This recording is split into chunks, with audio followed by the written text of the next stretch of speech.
할렐루야.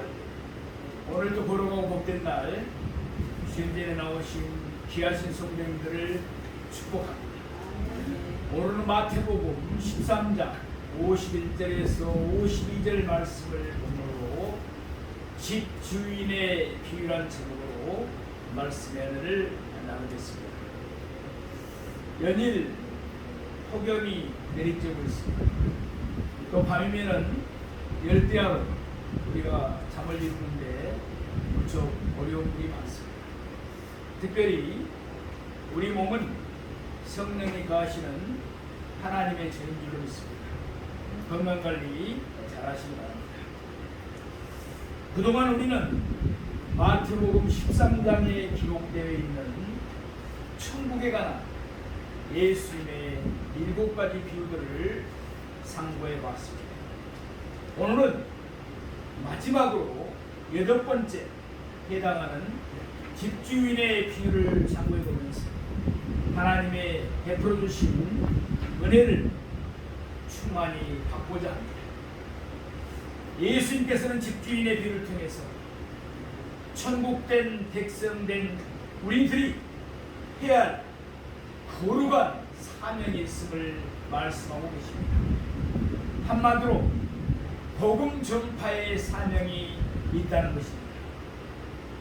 집주인이 때를 따라서 사랑하는 가족들에게 양식을 나누어 주듯이 우리에게는 생명의 양식인 천국 복음을 우리 이웃들에게 나누어 줘야 하는 거룩한 사명이 있음을 일깨워주고 있습니다. 오늘 말씀을 통해서 영혼 구원에 대한 간절함이 우리 마음속에 다시 걸릴 때 일어나기를 소망합니다. 그리하여 때를 얻든지 못 얻든지 항상 말씀을 선포하며 또 복음을 전하는 일에 게을리지 않는 우리가 되기를 바랍니다. 독일의 고백교회를 창설했던 마틴 니물러 목사님의 이야기입니다. 니물러 목사님은 히틀러 정권하에서 나치 정권하에서 목사님들로 구성된 긴급 동맹을 결성했습니다. 그리고 조직적으로 히틀러의 나치 정권에 대항했습니다. 그리고 교회 일에 간섭하는 것에 반대했습니다. 또 나치가 무고한 유대인들을 학살하는 일에 항거했습니다. 그러나 결국 니물러 목사님은 비밀 경찰인 게시타포에서 체포되었습니다. 감옥에 갇히고 말았습니다. 8년 동안 감옥 속에서 옥고를 치렀습니다. 그러다 1945년 세계 제2차 대전이 거의 끝나갈 무렵 니물러 목사님은 연합군에서 가까스로 구출을 받았습니다. 8년 동안 옥고를 치렀으니까 목사님의 마음속에 얼마나 울분이 쌓였겠습니까? 그럼에도 불구하고 목사님은 전쟁이 끝나고 난 뒤에 전쟁 책임 고백서라는 한 권의 책을 써냈습니다. 그 속에서 니물러 목사님은 통곡하는 심정으로 이렇게 고백했습니다. 전쟁의 책임은 히틀러에게 있는 것이 아니고 오히려 목사인 나에게 있다. 그분이 글을 쓰게 된 동기를 이렇습니다. 밤에 잠을 자면서 꿈을 꾸게 되었습니다. 그런데 한 번만 꾼 것이 아니고 무려 7번이나 똑같은 꿈을 꾸었습니다. 전에 말씀드린 대로 꿈도 여러 가지 종류가 있죠. 잠몽도 있고 또 그러나 하나님이 뭔가를 계시해주는 영몽도 있습니다. 영적인 꿈은 2번, 3번 반복해서 꾸는 경우도 있고 또 잊혀지지가 않습니다. 자, 어쨌든 니물러 목사님이 하나님의 심판대 앞에 서 있었습니다. 수많은 사람들이 하나님의 심판대 앞에 줄을 서서 자기의 차례를 기다리고 있었습니다. 그 가운데 니물러 목사님도 끼어 있었습니다. 그런데 누군가가 뒤에서 나지막하면서도 울부짖는 듯한 목소리로 탄식하고 있었습니다. 그 탄식의 내용은 이렇습니다. 아무도 나에게 복음을 전해주지 않았습니다. 그래서 나는 예수님을 믿을 수가 없었습니다. 그 소리를 듣고서 니블레 목사님은 깜짝 놀랐습니다. 왜냐하면 어디선가 들었던 귀에 익은 목소리였기 때문입니다. 그리고 요즘 세상에 복음을 전해듣지 못해서 믿지 못했다는 것이 이해가 잘 되지 않았습니다.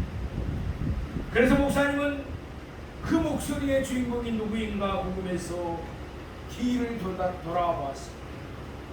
그 순간 니블레 목사님은 소스라치게 놀라고 말았습니다. 그 목소리의 주인공은 바로 다름 아닌 아돌프 히틀러였기 때문이었습니다. 그는 아찔했습니다. 자기는 사실 지금까지 히틀러를 엄청 미워했습니다. 조직적으로 대항해서 싸웠습니다. 심지어 히틀러를 암살하려고까지 계획을 세웠습니다. 그러나 돌이켜보니까 자기가 목사로서 히틀러를 생각하면서 진정 어린 마음으로 한 번도 제대로 기도를 해준 적이 없다는 것을 알게 되었습니다. 또 목사로서 그의 유물을 불쌍히 여기면서 복음을 전하는 생각조차도 하지 않았습니다. 니블레 목사님은 똑같은 꿈을 마지막으로 7번째 꾸던 날 하나님의 음성을 듣게 되었습니다. 니블레야, 너는 목사로서 히틀러를 미워하기만 했지, 손가락질만 하기만 했지, 한 번이라도 그를 위해서 기도하며 또 그에게 복음을 전하라고 했습니다. 하나님의 어미하신 음성을 듣게 됩니다. 너도 어찌 그도 하나님의 형상으로 지음받은 너의 형제라는 사실을 기억하지 못했느냐? 왜 사랑으로 그에게 복음을 전해주려고 생각하지 못했느냐? 목사님을 향해 질책하는 하나님의 음성이었습니다. 니블레 목사님은 깊이 깨달았습니다. 그렇다, 전쟁의 책임은 히틀러에게만 있는 것이 아니고 오히려 목사로서 그를 위해 진심 어린 기도를 해주지 못하고 그에게 복음을 전해주지 못한 나에게 대해 더 큰 책임이 있구나. 그렇게 해서 목사님은 참여하는 심정으로 그 책을 써서 독일 사회뿐만 아니라 전 세계 사람들에게 신선한 충격을 안겨주었습니다. 사랑하시는 성도 여러분, 우리도 이 다음에 하나님의 심판대 앞에 서게 될 것입니다.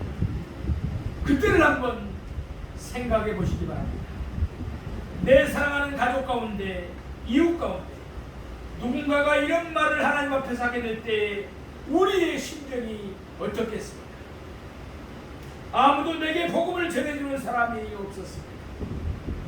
심지어 나와 함께 가까이 지내던 그 사람들조차도 내게 복음을 전해주지 않았습니다. 그래서 나는 믿지 못했습니다. 오늘 집주인의 비를 통해서 집주인이 때를 따라 사랑하는 가족들에게 양식을 나누어 주듯이 우리에게도 천국의 복음을 전해주어야 할 거룩한 사명이 있다는 사실을 다시 한번 신비에 새기고 깨닫는 우리가 되기를 원합니다. 때를 얻든지 못 얻든지 천국의 복음을 우리 주변에 있는 사람들에게 사랑과 긍휼의 마음을 가지고 전하는 우리 모두가 되기를 원합니다. 그러면 오늘 말씀을 세 대지로 나누어서 자세히 상고해 보겠습니다. 첫째로 예수님은 우리를 가르쳐서 천국의 제자라고 말씀하십니다. 우리 52절 말씀을 보시기 바랍니다. 예수께서 이르시되 그러므로 천국의 제자들. 아멘. 예수님은 우리를 가르쳐서 뭐라고 말씀하십니까? 천국의 제자라고 말씀하십니다. 물론 그 당시에 종교인들이 많았습니다. 그들은 자기들이 하나님을 잘 듣는다고 자부하고 있었습니다. 성경도 많이 한다고 자부했습니다. 그럼에도 불구하고 예수님은 그들을 가르쳐서 천국의 제자라고 말씀하지 않았습니다. 그들은 예수 그리스도께서 그들 속에 있건만 예수님을 영접하지 않았습니다. 예수님은 천국을 만드신 분이십니다. 천국의 주인이십니다. 그 나라의 천국의 왕 되신 분이십니다.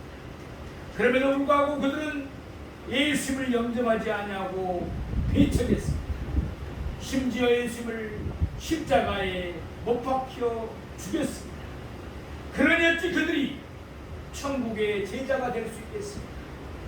천국의 제자는 예수 그리스도를 영접하고 주께서 가르쳐 주신 천국의 비밀을 허락된 자들입니다.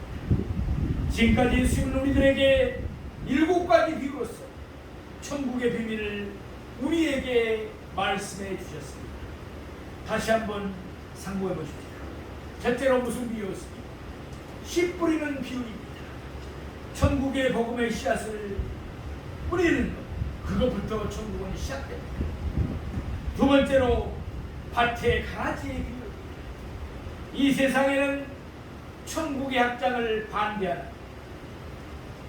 막는 악한 세력들이 있습니다. 마귀입니다. 마귀는 밭에 가라지를 뿌립니다. 그래서 밭에는 곡식과 더불어 가라지도 자라고 있는 것입니다. 셋째로 겨자씨의 비유입니다.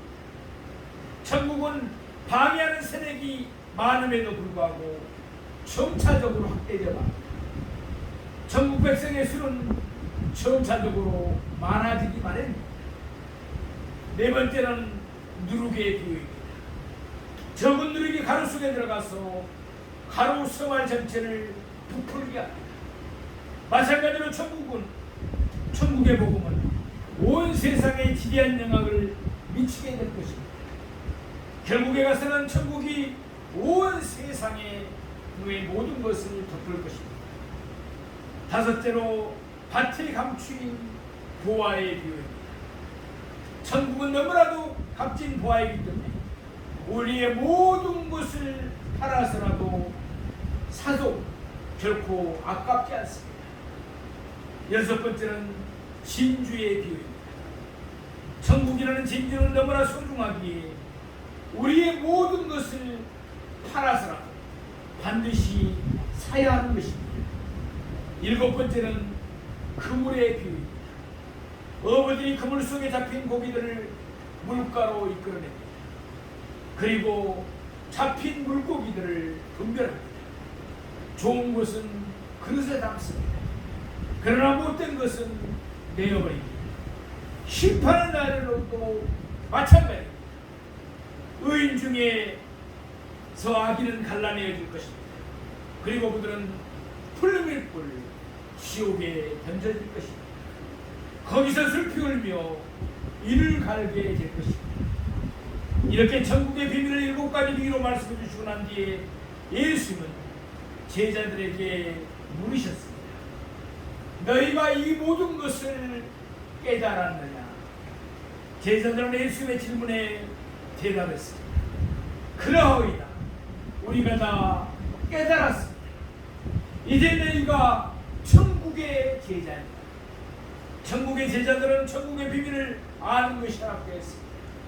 그러나 불신자들에게는 천국의 비밀을 아는 것이 허락되지 않았습니다. 그들에게는 비밀로 감추어져 있습니다. 어느 마을에 하나님을 믿지 않는 불신자가 있었습니다. 그는 교회에 다니는 사람들을 몹시도 못마땅했습니다. 그러던 어느 날이었습니다.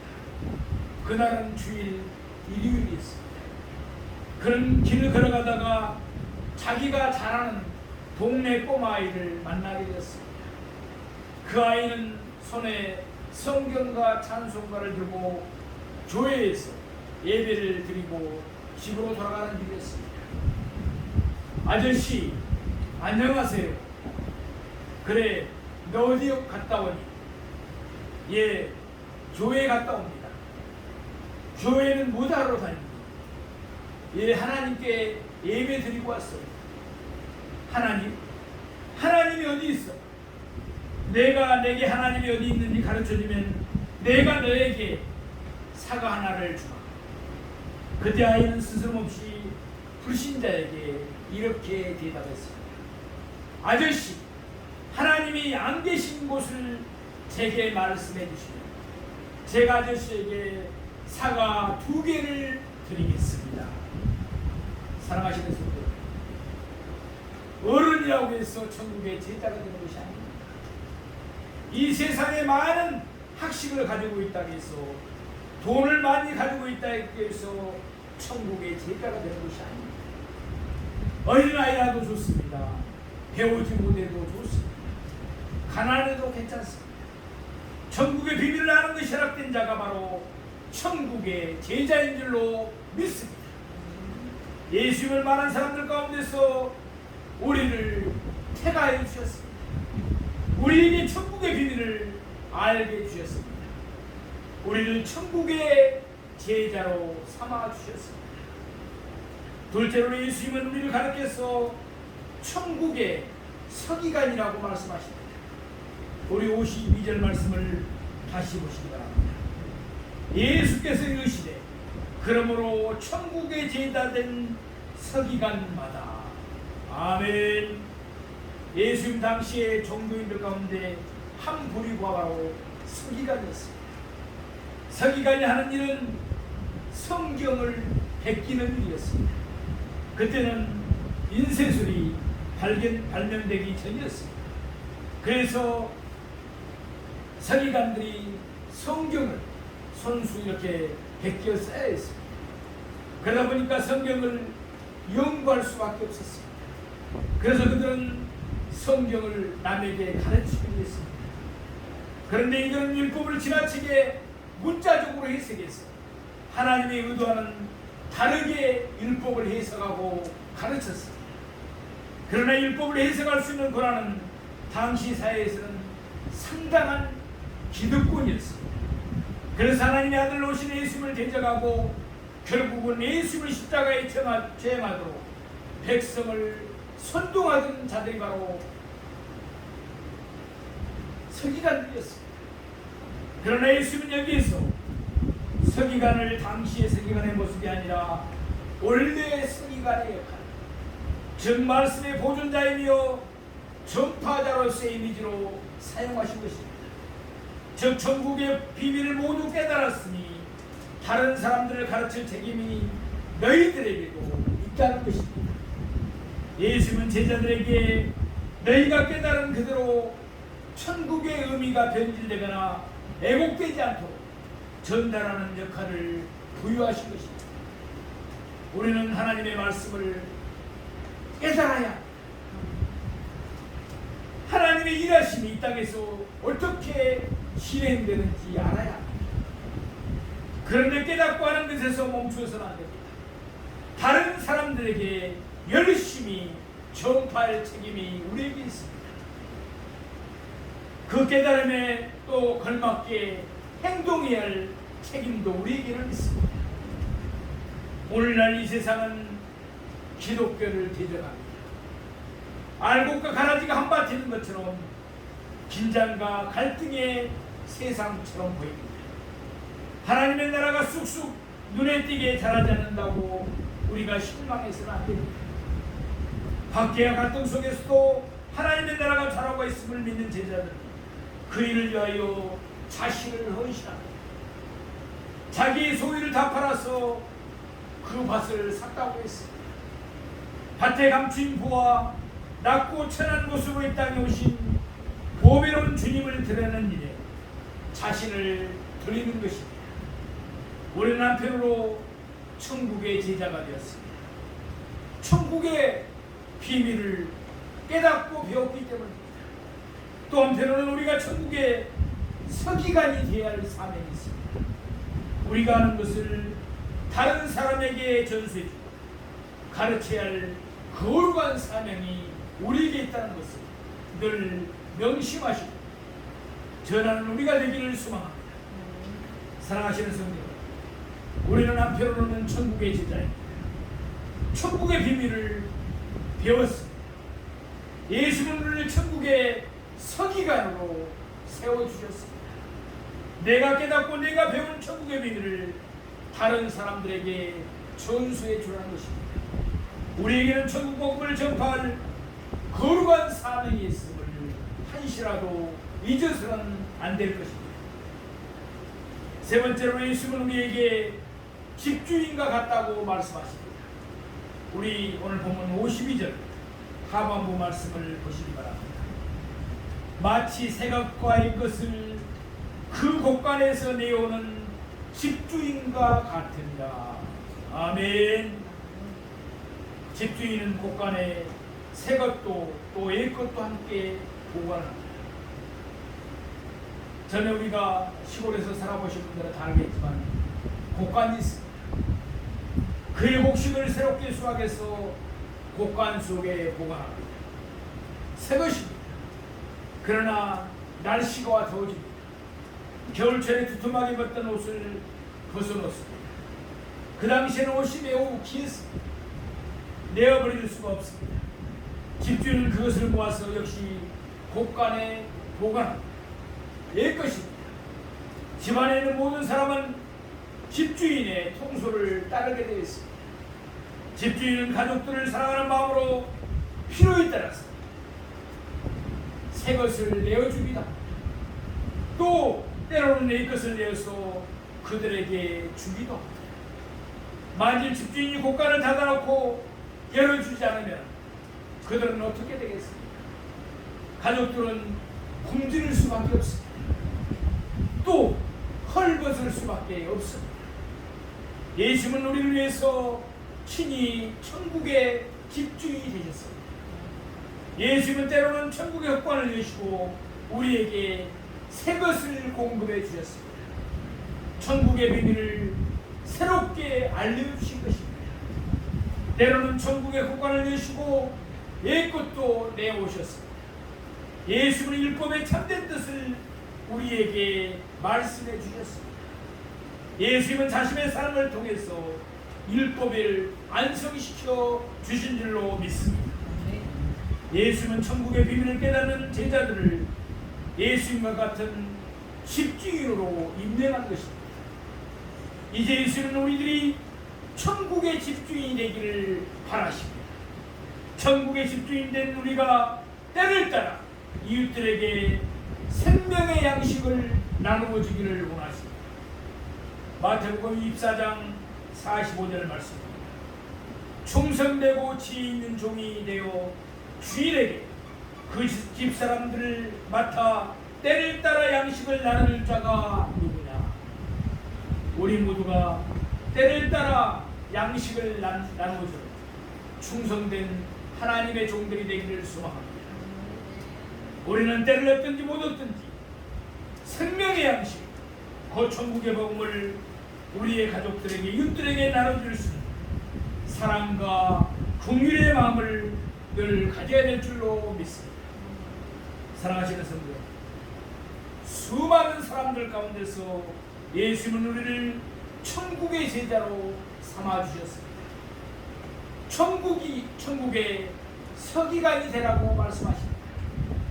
집주인의 심정을 가지고 생명의 양식, 천국의 복음을 우리가 간절한 마음으로 나누어야 할 책임이 우리에게 있다는 사실을 다시 한번 신비에 새기십시오. 행여 우리에게는 아무것도 하지 않는 죄는 없으십니다. 교회를 다니면서 아무것도 하지 않았지. 나는 지금까지 무엇을 해왔습니까? 나는 지금 무엇을 하고 있습니까? 우리가 오늘 마태복음 13장에 기록되어 있는 천국 비유의 말씀을 마감하면서 이 시간 한번 스스로 생각해 보시기 바랍니다. 나의 기도를 필요로 하는 사람이 누구인가? 나의 사랑과 나의 대화와 나의 이론을 필요로 하는 사람은 과연 누구일 것인가? 천국의 제자로서, 천국의 서기관으로서 집주인의 심정을 가지고 영원 구원의 간절한 마음을 가지고 힘쓰는 우리 모두가 되기를 원합니다. 우리도 잠깐 뒤면 하나님의 심판대 앞에 설 수밖에 없습니다. 그때 예수님이 우리에게 착하고 충성된 종이었다고 칭찬하여 우리 모두가 되기를 소망합니다. 아무개야, 정말 잘했다. 내가 전하는 복음을 들고서 그 사람도 여기야. 죽어 마땅한 사망의 길을 걸어가던 그 사람도 내가 전하는 복음을 듣고서 이렇게 천국에 오게 되었구나. 예수님의 칭찬을 듣게 되는 우리 모두가 되기를 바랍니다. 우리는 천국의 제자입니다. 천국의 서기관입니다. 집주인의 신종으로 때를 얻든지 못 얻든지 천국 복음을 전파하는 일에 힘써서 우리를 통해서 전도의 아름다운 열매가 맺어지기를 축원합니다. 기도드리겠습니다.